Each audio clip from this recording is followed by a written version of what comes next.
अब देखिए वहां कुआं जी, वो भी तो एक मानव है, मिट्टी के ढेर के नीचे फंस गए हैं, लेकिन गांव के लोग क्या कह रहे हैं, पत्नी को सांत्वना देते हुए कह रहे हैं अब हम निकाल भी देंगे तो क्या फायदा, वो जीवित तो बचेंगे नहीं। पत्नी कह रही है कि इतनी जल्दी आप लोग कैसे मान रहे हैं? बोले कि मान, इतनी संख्या में मिट्टी उनके ऊपर गिर गई है, वो जीवित कहां बचेंगे, उनको निकाल भी देंगे तो तुम अभी शोक में हो, उनका शव देख करके और शोक में आ जाओगी, अब उनको नीचे ही गड़े रहने दो। और सेठ ने कुछ धन आदि देकर के पत्नी से कहा अब तुम ज्यादा शोक मत करो। अब अकेली पत्नी, परिवार तो है नहीं, किससे जाकर के कहे कि मेरे पति को निकालो। सामान्य व्यक्ति जो जीवन जीते हैं बहुत कठिनाई सहते हैं बंधुओं कभी कभी, क्योंकि उनके पास में पावर नहीं है, उनके पास में लोग नहीं है, उनकी पहुंच नहीं है।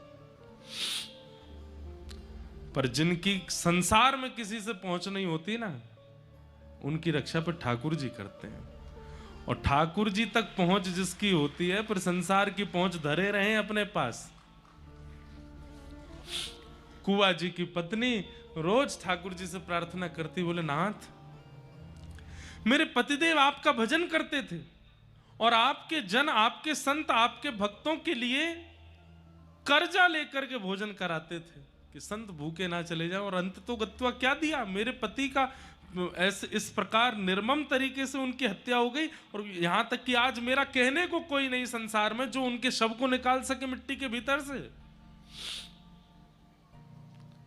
पति कहते थे कि आप हमारे हो, आप हमारे हो, आप भी हमारे नहीं हो, आज आप भी नहीं आए हो मेरे इस शोक की घड़ी में मेरे पास। रोज पत्नी रोती, महीनों निकल गए बंधुओं, महीनों।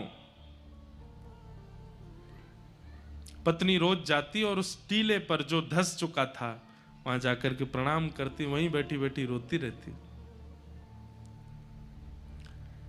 एक बार कुछ संतों की जमात आई और वो संतों की जमात उसी टीले के बगल से निकल रही थी जहां कुआ जी धस गए थे।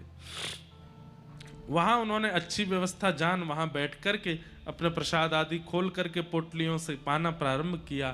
तभी उनको हरिशरणम हरिशरणम हरिशरणम हरिशरणम हरिशरणम नाम की ध्वनि आने लगी। ढूंढने लगे ये कौन बोल रहा है, इतना मधुर, इतना शांत, इतनी धीमी स्वर में, लेकिन हमें इतना स्पष्ट सुनाई दे रहा है। और इस स्वर में ऐसा लगता है कि मानो साक्षात हरि सामने खड़े हैं, उनको देखते हुए कोई बोल रहा है।